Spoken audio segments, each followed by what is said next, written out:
Hi, my name is Rachel Lickey. I'm taking MLS 463 online. Today I am presenting on massive transfusion coordinators and their impact in emergency transfusion. I want to make note that I won't be going into too much other detail about other staff involved in these events. And while I will be making mention of certain conditions and occurrences that can happen during massive transfusion events, I won't be going into any extreme detail. I also would like to make it known that I have been sick this entire past week, so speaking is a bit difficult, though I am giving it my best shot. I apologize if my voice cracks or anything comes out incorrectly or is misunderstood. Let's get started. What is massive transfusion protocol? Massive transfusion protocol is generally defined as a predetermined set of procedures and guidelines for the rapid administration of blood products to patients who are experiencing life-threatening bleeding. Massive transfusion defined. Massive transfusion is clinically defined as transfusion of equal to or greater than 10 units of RBCs within 24 hours. Definition is not limited by just one standard. This can also include transfusion of greater than 4 RBC units in 1 hour, with anticipation for more blood products, replacement of greater than 50% of the total blood volume in 3 hours, total blood volume replacement within 24 hours, or transfusion of greater than 20 units of RBCs in 24 hours. Here on the right, I pulled this image from Google just to show what can occur during a massive transfusion as far as product usage. And oh boy, that is a lot. History, because who doesn't love a good fun fact? The first successful human-to-human transfusion was documented in 1818 by Dr. James Blundell, a British OBGYN. The documentation of earlier transfusion attempts exists, some dating back as early as 1665, referencing successful canine-to-canine transfusion. Isn't that crazy? It is unclear of when the very first massive transfusion protocol was initiated and developed. However, the first documented mention of massive transfusion protocol was in 1985 and referred to as Code Red Protocol. Objective of massive transfusion protocol. The main objective of massive transfusion protocol is to save the patient's life. We want to provide timely and appropriate administration of blood products with the primary goal of resuscitation in mind. In this, we want to be mindful of harm reduction and the potential for development of adverse conditions to occur. Indications. The indications for activation of massive transfusion protocol may vary depending on the hospital and the specific circumstances of the patient. Massive transfusion protocol may be considered in situations where a patient is experiencing uncontrolled bleeding or is at risk of massive bleeding due to trauma or surgical procedure. I pulled this image on the right here from a nursing website where they were talking about what all they can do to have a better and more effective response during massive transfusion events. And I liked it because it says knowledge and quick action save lives. And I feel that nothing is more appropriate than that. Associated events. Associated events can include severe hemorrhage, which may often be due to like postpartum, where a woman has just given birth, maybe she had a C-section. It could refer to a GI bleed. More events that are associated are shock, coagulopathy, trauma, which may refer to gunshot wounds, penetrating wounds, blunt force trauma, motor vehicle crashes, and some surgical procedures. Well, surgery is trauma, but some surgical procedures could indicate for a massive transfusion protocol. And the next one says high-risk procedures, which may kind of be the same thing, but not every surgery is a high-risk procedure. So who all is involved? The surgeon, of course, the nursing and trauma team, which the distinction between nursing and trauma team, if you aren't aware, is that the nursing team is involved in the patient's day-to-day care, and the trauma team is a group of specialized RNs that respond during emergency situations throughout the hospital. So we're talking about cold blues and rapid response and massive transfusion protocol. The blood bank, of course, and if you are watching this, I'm sure you are well aware of the blood bank's role here. But just to briefly mention, blood bank is responsible for releasing the appropriate blood products, and then we have chemistry and hematology. Chemistry and hematology provide monitoring for the patient during these events. Chemistry will look at things like the patient's calcium, electrolytes, BUN and creatinine, and hematology is monitoring things such as the platelet count, the hemoglobin. They're looking at the morphology of the red cells, anything we can do. Massive Transfusion Coordinator. An individual in this role acts as a quote-unquote central command throughout the entire process of the massive transfusion protocol. Acting in this role requires one to have comprehensive knowledge of critical care operations, effective communication skills with knowledge of laboratory testing and physiological indicators associated with lab results, as well as the ability to make fast and accurate decisions.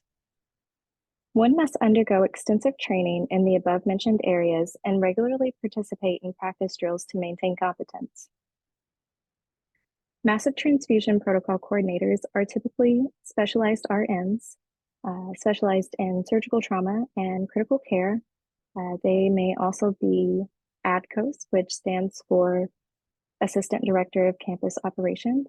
And if you aren't sure, that was formerly known as the ADON at the hospital where I work, and that stands for Assistant Director of Nursing. Responsibilities. Responsibilities of Massive Transfusion Coordinator include taking direction from the surgeon and making appropriate decisions in response to real-time factors and ensuring the safe and timely administration of blood products. They are responsible for the documentation of product usage and seeing that unused products are promptly sent back to the blood bank to avoid product wastage. Monitoring of the patient's condition and being vigilant of adverse reactions and recognizing signs of patient resuscitation are also involved in this role. Continue. Individuals in this role are knowledgeable of blood products and their indications and potential complications associated with trauma and transfusion, as well as the logistics of obtaining and delivering products in a timely fashion. They are responsible for the ordering of blood products and distribution and organization of those products based on the provided algorithm, which I have included an example of MTP algorithm a couple slides from here. They are also involved in overseeing the proper handling of blood products by trauma staff. This includes making sure that products are maintained within suitable margins for storage stability and usage.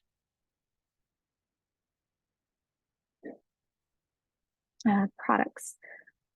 The products mentioned here may be included in a MTP event. Not all of these products are blood products. Some of them are actually medications. I won't be going into detail about each of their indications, but this slide is more so to illustrate that the Massive Transfusion Coordinator is responsible for fully understanding the implications and usage of these products and the storage and stability.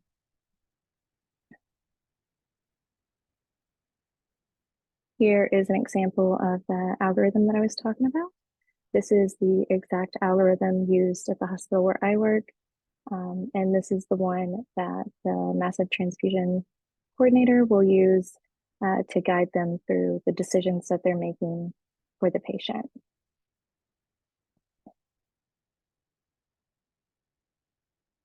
Associated risk. Hypocalcemia is of primary concern as calcium is a critical component involved in the coagulation cascade. Anticoagulants used in collection bags bind to calcium in the blood, essentially withdrawing it from being able to participate in coagulation. This can result in the inability to functionally clot, leaving the patient at risk for bleeding out. This condition can cause metabolic alkalosis to occur, leading to further complications.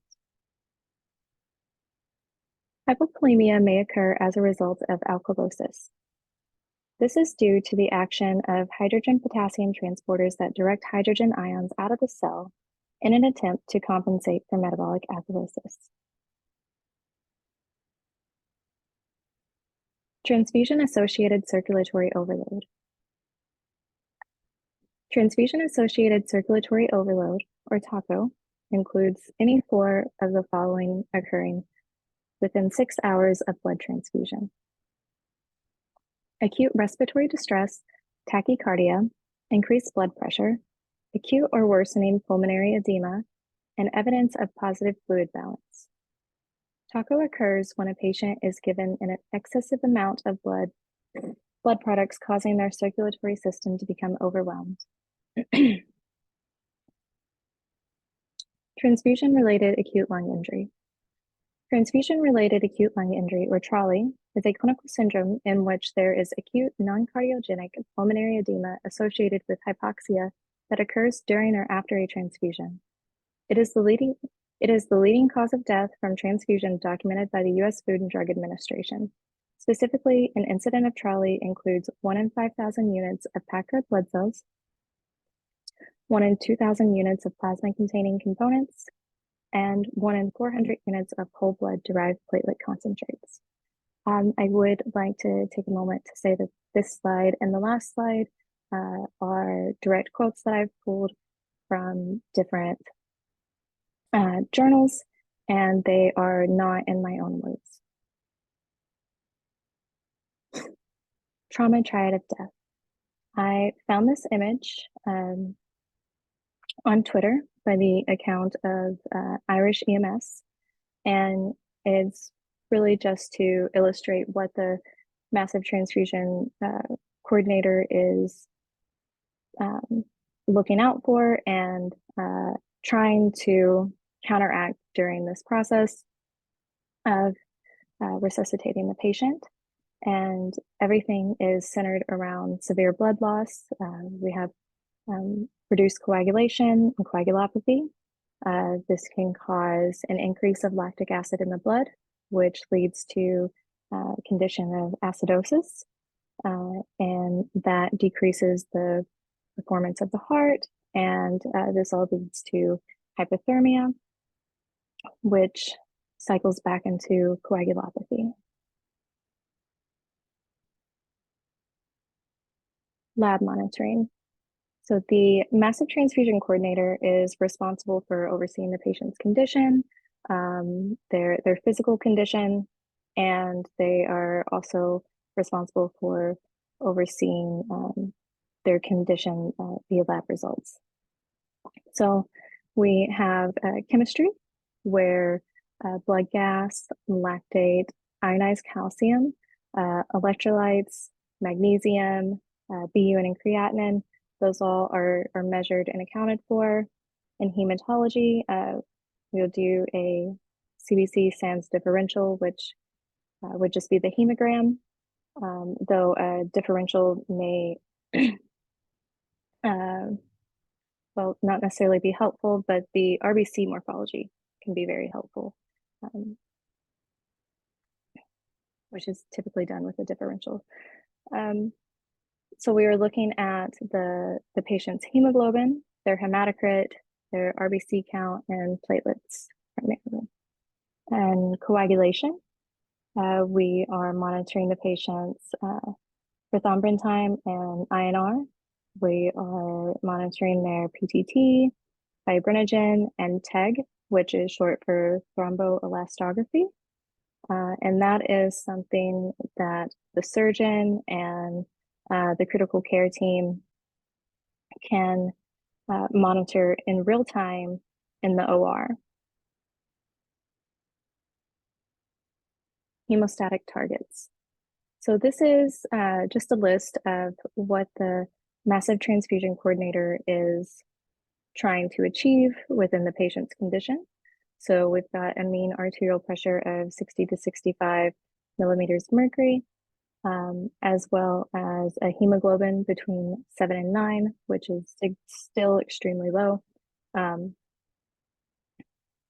INR of less than 1.5, fibrinogen of greater than 1.5 to 2 grams per liter, platelets of greater than 50,000, pH between 7.35 to 7.45 is ideal for homeostasis, and a core temperature of greater than 35 degrees C. Benefits. So what are the benefits of having a massive transfusion coordinator? So massive transfusion protocol events are often hectic and unpredictable for all of those involved. Everyone is working as quickly and as safely as they possibly can. Having someone dedicated to overseeing this process provides a safer and more controlled environment in achieving the goal of hemodynamic stability. Clear, fast, effective communication eliminates confusion and relieves stress. This allows everyone on the care team to focus solely on what is expected for their role in saving the patient's life. And I should also mention that the most important part of this process, the most important part of having someone in this role for our end in the blood bank is that we won't communicate with anyone else involved in the massive transfusion. We will only communicate with the coordinator. That means that there won't be multiple calls to the blood bank saying, I need this, no, I need that, and then everybody's confused on what to do, and that can mean death for the patient. The largest benefit of having an individual in this role is to the patient. The implementation of massive transfusion protocol coordinators have largely improved patient outcomes during these events. And while it is not listed here, I would also like to mention that there is a huge benefit to the blood bank where we see decreased product wastage because we have someone here monitoring how those products are being used and being taken care of. Conclusion. The role of massive transfusion coordinator is essential to the improvement of patient outcomes, reduction of transfusion-associated complications, and decrease in product wastage. Here are my references. And I've provided additional links here that I couldn't really get in the previous list.